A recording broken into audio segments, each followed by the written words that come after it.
Kita mulai insyaallah. Bismillah.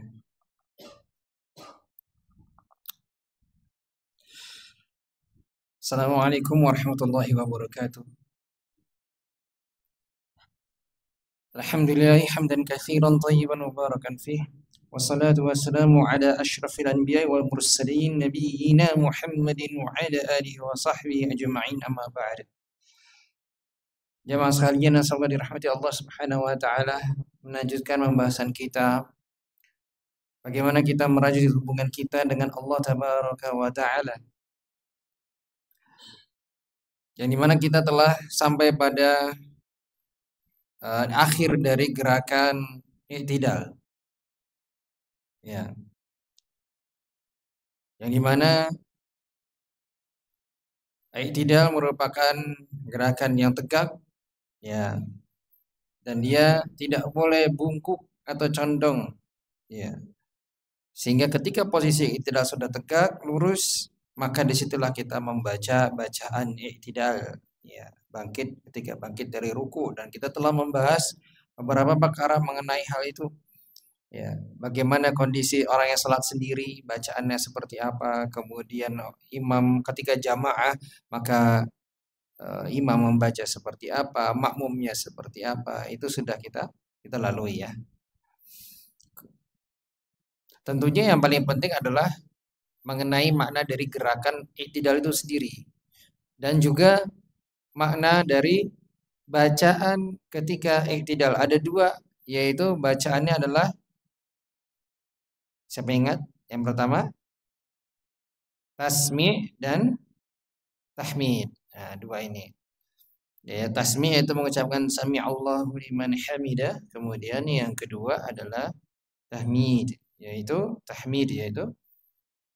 Rabbana walakal hamd. Ya. Nah, ini kita juga sudah bahas makna dari kedua bacaan itu. Ya, bahkan kita tambahkan kemarin di pertemuan yang lalu ya, bahwasanya nggak cukup dengan Rabbana walakal hamd. Kalau mau lebih sempurna lagi, maka tambahkan hamdan katsiran thayyiban mubarakan fih. Nah, sebagaimana dijelaskan ketika seorang sahabat pernah membaca doa seperti itu ketika Nabi SAW bangkit dari ruku', ya, ada seorang sahabat di belakang menambahkan bacaan Rabbana walakal hamd hamdan katsiran thayyiban mubarakan fih.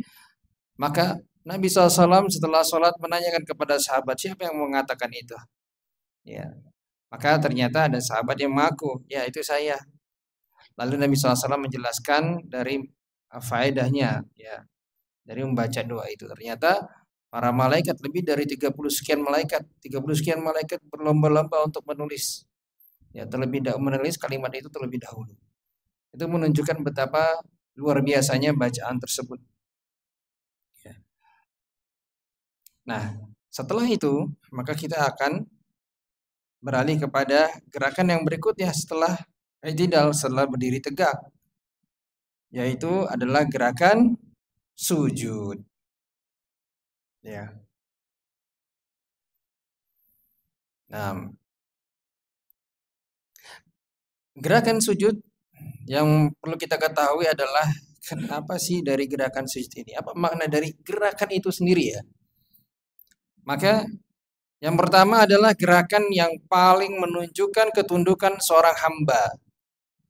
Nah, jadi dengan gerakan sujud ini menunjukkan ketundukan seorang hamba, ketawaduan seorang hamba, ya, merendahkan dirinya di hadapan Allah Subhanahu wa taala. Bagaimana tidak coba? Ya, seorang itu ketika sujud dia meletakkan anggota atau bagian tubuhnya yang paling bagus, yang paling mulia, yaitu wajahnya yang selalu berada di atasnya. Ya, dia letakkan di atas tanah sejajar dengan kakinya. Ya. Disinilah letak di mana tidak ada perbedaan sama sekali di antara seorang hamba. Semua yang mau kaya atau tidak, mau punya posisi A atau B, yang profesinya A atau B, apapun itu kalau sholat sama.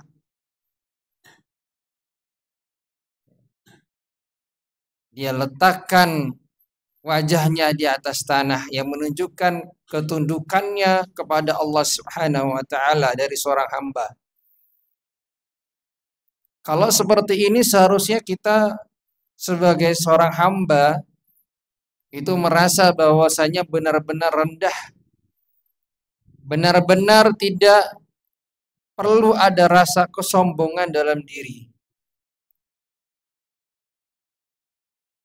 Karena kita mengetahui bahwasanya Allah Subhanahu wa taala lah ya, yang maha tinggi, yang maha mulia, yang maha agung.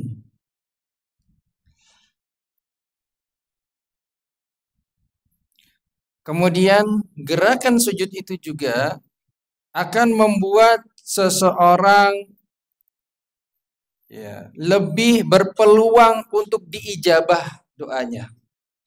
Jadi posisi sujud itu akan lebih memberikan peluang kepadanya untuk diijabah doa-doanya. Nabi Shallallahu Alaihi Wasallam pernah bersabda, "Aqrabu ma yakunul abdu min rabbih wa huwa sajid." Kondisi terdekat seorang hamba kepada Robnya, kepada Allah Subhanahu Wa Taala. Kondisi terdekat adalah ketika dia sedang sujud di dalam sholat. Ya. Ini kondisi ya, di mana seorang hamba paling dekat dengan Allah Subhanahu Wa Taala. Fakthiru ad-du'a, maka kata Nabi SAW, perbanyaklah berdoa saat itu. Nah, jadi posisi di mana seorang hamba hendaknya memperbanyak doa ketika posisi sujud ini. Ini adalah hal yang paling kita berikan perhatian lebih. Terkadang kita sholat pada saat sujud itu terlalu cepat. Karena mungkin posisinya kurang nyaman bagi kita. Ya, membuat kita kurang nyaman. Tapi ingatlah, ya, seandainya kita mengerti dari gerakan itu sendiri, posisi kita sebagai seorang hamba, maka kita akan melatih diri kita untuk nyaman dalam posisi itu. Karena posisi itu sekarang kita mengetahui adalah posisi kita paling dekat dengan Allah Subhanahu wa taala. Posisi di mana kita diminta untuk banyak-banyak berdoa kepada Allah Subhanahu wa taala. Mau minta apa? Silahkan. Mau doa apapun silahkan dalam sujud Anda. Bapak Ibu sekalian, mau lagi gundah gulana, lagi galau, sholat, ya kan? Sholat sunnah, kemudian ketika sujud, perbanyaklah doa. Minta dihilangkan dari galaunya ini. Ya. Yang ingin mendapatkan perlindungan dunia dan akhirat, berdoa ketika sujud dalam sholat. Nah, ini. Apapun doanya. Mau masalah dunia, kebaikan dunia, ataupun akhirat. Silahkan.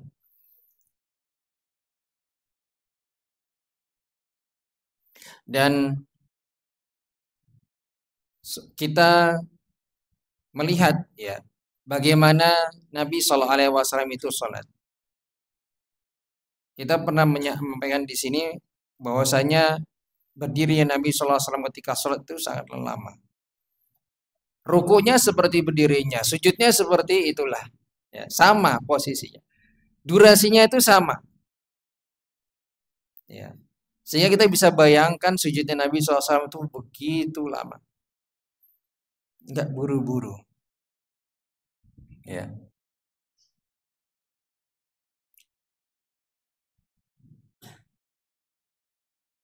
Maka kalau kita mampu ketika kita sholat, ya usahakan sujudnya kita ya durasinya enggak beda jauh dengan kita ruku, enggak beda jauh dengan kita sedang berdiri gitu ya. Perkirakan aja sekiranya. Kalau sholat sendiri lebih enak, mau lama silahkan. Tapi beda kalau kita sholat berjamaah ya. Kalau imamnya nggak peka dengan jamaahnya, wah ada jamaah yang mungkin sudah nggak mampu, nggak kuat terlalu lama berdirinya, ada yang mungkin pengen cepat-cepat ke kamar mandi atau macam-macam ya. Ada yang mungkin punya janji, pengen segera untuk mendatangi janjinya itu, menepati janjinya dan lain sebagainya lah. Ya. Sehingga imam itu perlu benar-benar ya memperhatikan itu kondisi jamaah yang berbeda-beda ini. Sehingga sholatnya tidak terlalu lama, juga tidak sangat-sangat cepat gitu. Ya.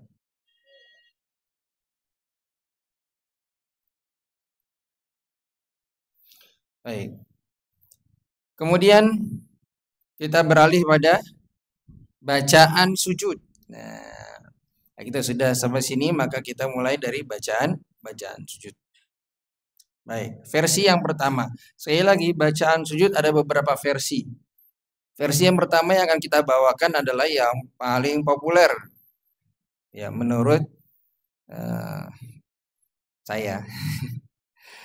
Menurut saya ini adalah yang paling populer.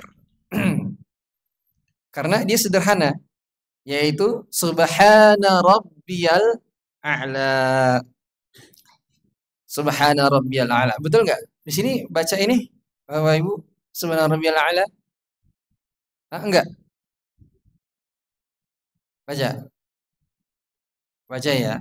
Berarti benar ini ya. Mayoritas ngangguk-ngangguk gitu. Mungkin ada tambahannya kadang subhana rabbiyal a'la wa bihamdih ya, itu sama berarti kan ada lafadz ini ya. Yaitu maha suci Robku yang maha tinggi.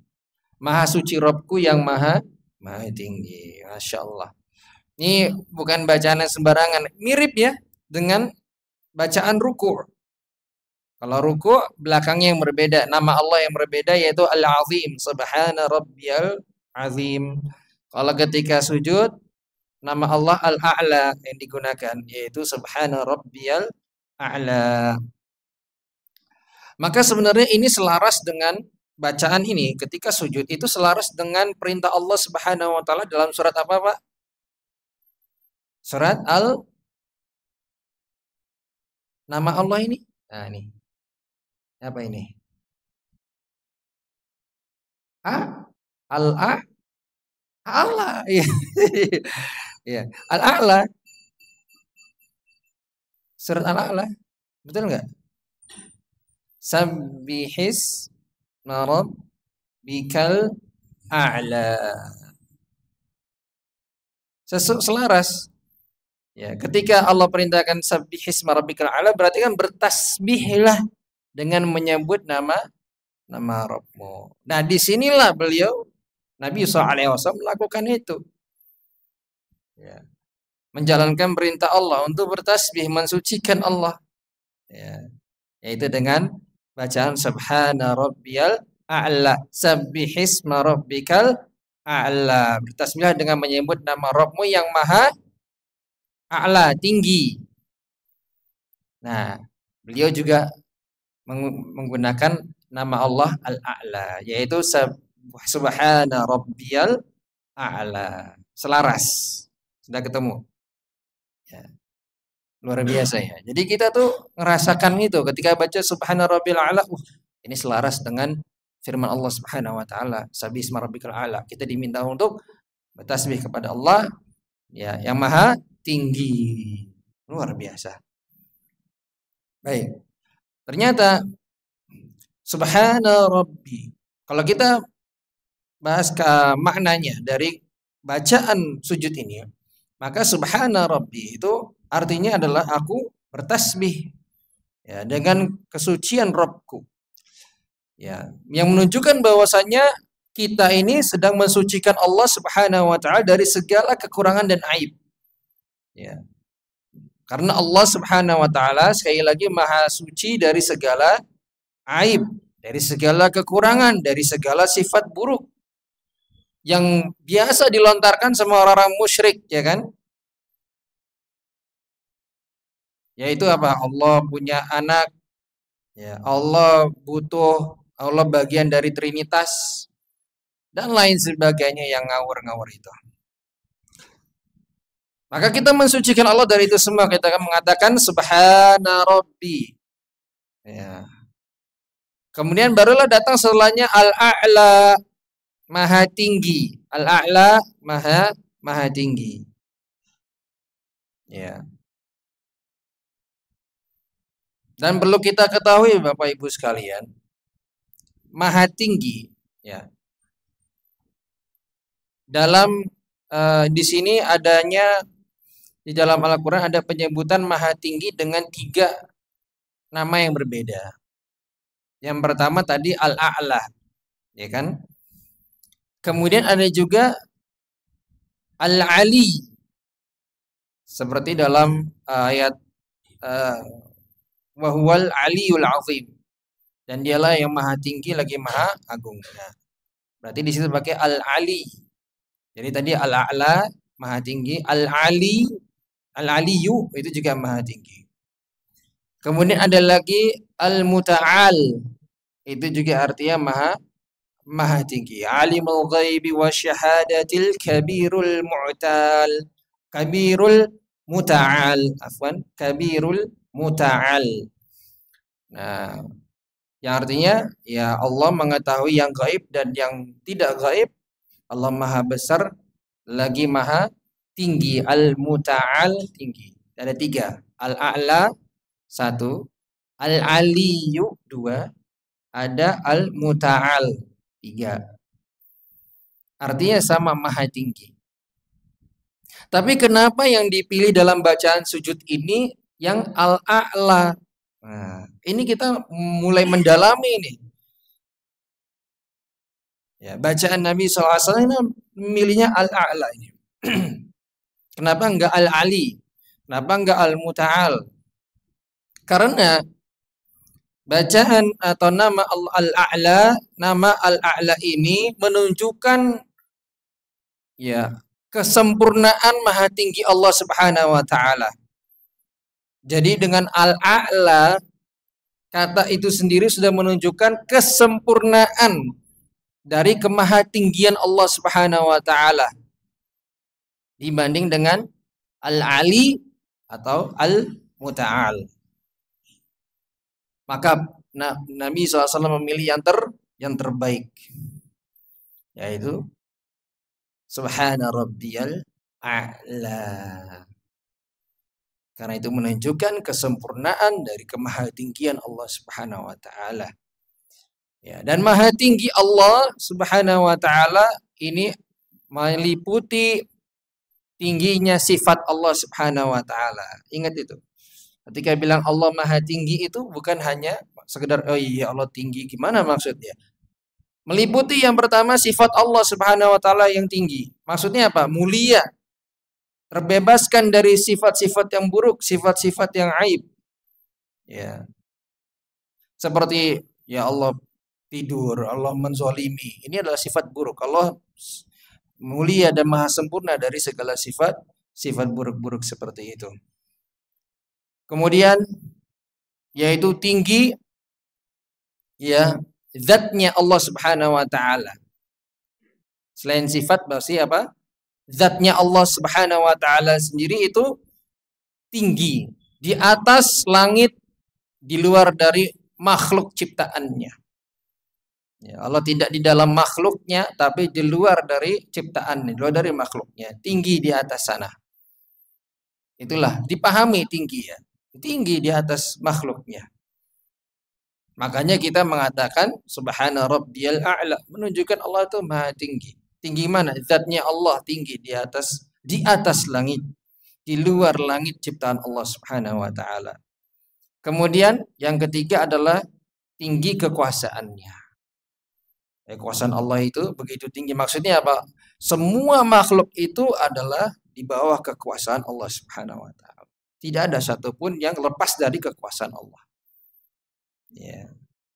Tidak ada satupun yang keluar dari kekuasaan Allah Subhanahu wa taala. Nah, ini dengan adanya ini semua makna yang terkumpul dalam maha tinggi, Itu sudah luar biasa ketika kita baca dalam sujud itu. Subhana rabbiyal a'la. Jadi kita akan lebih meresapi ketika kita sholat. Ya. Bayangkan itu. Begitu beratnya maknanya. Wah, tadi ngomong apa aja itu ya, kok nggak dicatat, ya lupa saya. Ya. Saking banyaknya. Karena begitulah maknanya kalau kita mendalami itu. Jadi nggak cuma sekedar subhana rabbiyal a'la maha tinggi, ya sudah gitu. Enggak. Tapi kita mensucikan Allah dari segala sifat-sifat yang buruk, dari kekurangannya. Rob, Tuhanku yang menciptakan aku. Al-A'la yang maha tinggi. Maha tinggi apa? Sifatnya maha tinggi. Kekuasaannya, zat Allah maha tinggi. Semuanya. Mencapai dengan kesempurnaan maha ketinggian Allah subhanahu wa ta'ala. Luar biasa. Sehingga kita akan fokus di dalam ibadah sholat kita.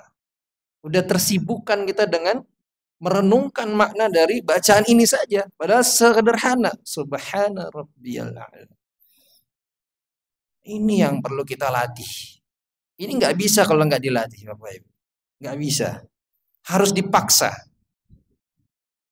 Mulai dari bacaannya, mulai dari terjemahannya. Jadi kalau kita baca dalam sholat kita tuh sudah merenungkan terjemahannya. Dipaksa untuk merenungkan terjemahannya. Barulah merenungkan maknanya. Sudah sampai itu baru maknanya. Ya. Ini yang harus ada bertahap. Ya. Setahap demi setahap. Nah, ini nggak bisa kalau tidak dilatih. Bagaimana cara melatihnya? Banyak caranya. Dan diantaranya adalah banyak-banyak dengan sholat sunnah. Praktekkan di sholat sunnah. Kapan? Yang tepat adalah di waktu malam.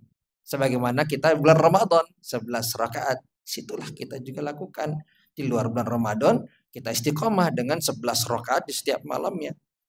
Gitu. Nggak bisa. Aneh ya. Sungguh aneh tapi nyate. Ramadan bisa gitu 11 rakaat setiap malam gitu. Tapi kalau bulan biasa kita nggak bisa. Itu cukup mengejutkan sebenarnya. Kenapa? Kayaknya salah satunya mungkin karena nggak berjamaah. Ya, karena nggak berjamaah. Jadi apa ya? Semangatnya menurun. Ya. Karena kan kalau ngelihat orang lain beribadah kita jadi semangat. Tapi kalau ngelihat orang lain tidur kan jadi semangatnya tidur. Nah, sulit memang. Masya Allah. Ya semoga kita dimudahkan untuk istiqomah. Ya salat malam kita di hari-hari yang lain. Baik.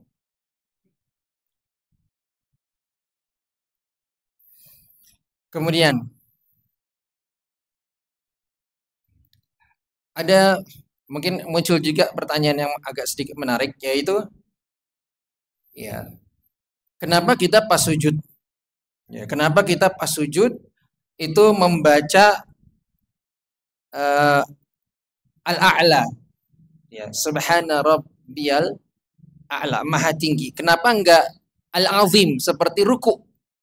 Ya kan? Kenapa enggak subhana rabbiyal azim aja? Tapi kenapa harus maha tinggi al-a'la yang dibaca ketika sujud? Hal ini disampaikan oleh Syekhul Islam Ibnu Taimiyah rahimahullah taala. Hal itu dikarenakan sujud merupakan gerakan yang menunjukkan tadi apa? Ketawaduan seorang hamba. Menunjukkan ketundukan seorang hamba. Menunjukkan ini dia merendahkan diri dan posisi paling rendah.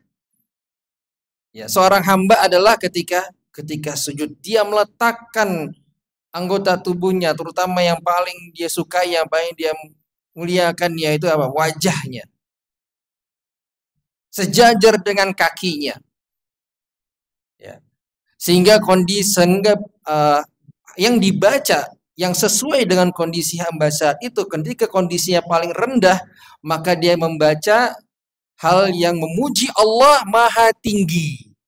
Berkebalikan dengan kondisi seorang hamba. Posisi hamba yang rendah ini dia baca untuk memuji Allah, lawannya yaitu maha tinggi. Makalah yang dipilih adalah subhana rabbiyal a'la. Ketika kita sedang posisi paling rendah kita. Luar biasa. Masya Allah.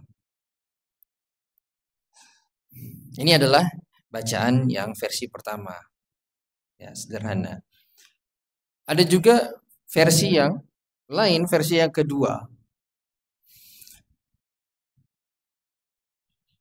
Tapi sebelum kita ke versi kedua, nah ingat-ingat Bapak Ibu sekalian, semoga dirahmati Allah. Hati-hati tertukar bacaan tadi, subhana rabbiyal a'la dengan subhana rabbiyal azim. Nah, kadang kita mungkin kondisi kita sedang kurang ya khusyuk sehingga bacaannya terbalik, ketika sujud bacanya subhana rabbiyal azim. Ya, ini tidak boleh. Jadi harus sesuai dengan letak bacaannya. Bacaannya di posisi itu maka bacalah di pada posisi itu, tidak di posisi yang lainnya. Seperti itu. Nah, bacaan yang versi yang kedua ini yang menarik, yaitu subuhun kudusun rabbul malaikati warruh. Nah, ini versi yang kedua. Ada versi yang lain? Ada, 3, 4 ya ada versi yang lain. Tapi saya bawakan ini dulu. Karena ini nggak dibahas di ketika ruku. Sebelum kita bahas lebih lanjut, perlu diketahui Bapak Ibu, saya pernah menyampaikan satu hadis yang dimana Nabi SAW membaca doa ketika ruku dan sujud itu sama. Salah satunya ini. Subuhun kudusun rabbul malaikati warruh. Bacaan ini boleh dibaca ketika sujud dan ketika ruku. Karena hadisnya begitu, Nabi SAW membaca ini ketika ruku dan sujud. Oke, catatan. Maka supaya nggak tertukar, mungkin boleh sekali-sekali baca doa ini ketika ruku dan sujud. Nanti Isya nih, salat Isya, langsung baca ini. Subuhun ketika ruku dan sujudnya sama. Subuhun kudusun rabbul malaikati warruh. Siapa yang pernah baca ini atau baca ini dalam sujudnya? Nggak ada. Baru. Alhamdulillah. Berarti kita belajar sesuatu yang baru. Alhamdulillah. Nambah ilmu berarti. Masya Allah. Bahagia ini kita nih. Berarti langsung kita praktekkan. Nah, salat Isya. Hafal ya, Abu? Subuhun kudusun rabbul malaikati warruh. Udah ya? Sekali lagi. Subuhun kudusun rabbul malaikati warruh. Nah, selesai. Udah simpel. Ya. Nah, ini ingat-ingat nanti ketika salat kita baca ini. Oke. Lalu apa artinya? Artinya adalah Maha suci, subuhun maha suci. Kudus maha kudus. Rabbul malaikah, Rabbnya para malaikat. Warruh, dan Rabbnya para malaikat dan ar-ruh. Nah, nanti kita akan bahas sedikit demi sedikit ya. Apa ar-ruh itu? Baik. Subuhun maha suci Allah Subhanahu wa taala. Kita sudah mengenal kata ini subhana, subuhun ya. Itu serupa. Yang artinya apa? Maha suci Allah Subhanahu wa taala dari segala kekurangan dan aib. Ya. Yang berkaitan dengan hal yang bertentangan dengan sifat ketuhanan Allah Subhanahu wa taala, ya, bahwasanya Allah satu-satunya zat yang disembah. Itu namanya subuh, ya, subuhun di sini. Kemudian ada kudus. Kudus juga sama, serupa. Ya, Maha suci Allah dari segala hal yang memang tidak layak, tidak pantas diberikan kepada Allah Subhanahu wa taala. Ya, bertentangan dengan sifat kesempurnaan Allah Subhanahu wa taala dan nama-namanya. Kemudian Rabbul Malaikah. Ya, Robnya para malaikat, yaitu maksudnya apa? Ya pencipta malaikat lah, ya kan? Kemudian penguasa malaikat, yang menguasai juga, yang mengatur mereka juga, tugas-tugasnya, ya kan?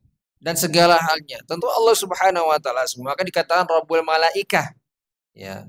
Robnya para malaikat, warruh dan arruh, dan robnya arruh. Maksudnya roh ini apa? Roh ini nama, salah satu nama yang yang digunakan untuk menyebut malaikat Jibril alaihissalam.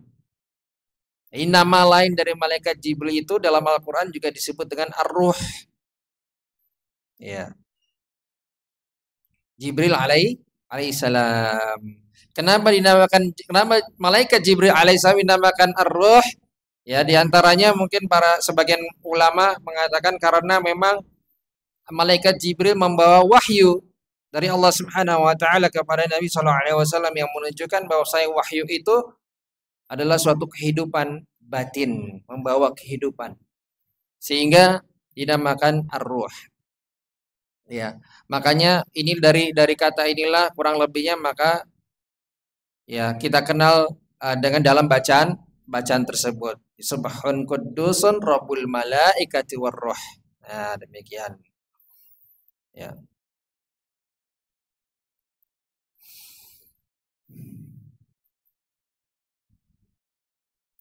Kemudian ada bacaan yang lainnya lagi dari ini. Sebagaimana saya pernah nyampaikan juga di pertemuan yang lalu, Nabi Sallallahu Alaihi Wasallam sering kali membaca doa ini ketika ruku dan sujud. Apa itu?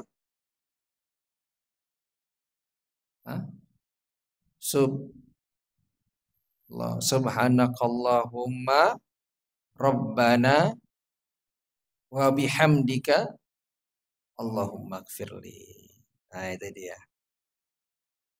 Doa itulah yang dibaca Nabi SAW paling sering ketika ruku dan sujud. Maka baca doa itu boleh ketika ruku dan boleh juga ketika sujud. Tapi untuk subhana rabbiyal azim dan subhana rabbiyal a'la tidak boleh ditukar-tukar. Ya. Ini harus dimengerti. Baik, nah itulah. Dan masih ada sisa sedikit waktu. Kalau nanti ada yang mau ditanyakan, maka dipersilakan setelah ini, setelah adzan insyaallah tabaraka wa taala. Dan mungkin yang sering terjadi ketika sujud adalah, perhatikan Bapak Ibu semua, posisi sujud itu adalah meletakkan 7 anggota tubuh. Yaitu ada dahi beserta hidung. Kemudian ada telapak tangan yang lurus, rapat, jari jemarinya mengarah ke arah kiblat. Kemudian ada lutut kita sedikit terbuka, ya. Lalu sedikit menjauh dari dari perut, dari lambung kita. Kemudian telapak kaki kita pun mengarah tegak berdiri, jangan diangkat ketika sujud. Telapak kaki harus nempel di tanah, ya katanya di karpet ya. Harus nempel, tidak boleh diangkat gitu. Kebiasaan beberapa saudara kita adalah ketika sujud malah kakinya agak sedikit diangkat. Tidak, tapi nempel. Tekan, nempel. Ya. Dan jari jemarinya mengarahkan ke kiblat. Masalah tumitnya rapat atau tidak dalam sujud itu masalah perselisihan dalam ulama. Tidak masalah mau yang terbuka sedikit. Imam Nawawi dalam mazhab Syafi'i terbuka. Dalam yang pendapat yang lain mau dirapatkan, monggo silahkan, tidak masalah. Sholatnya tetap sah. Demikian. Allah alam bisawab. Jika ada pertanyaan makin silahkan nanti ditanya setelah adzan. Wassalamualaikum warahmatullahi wabarakatuh.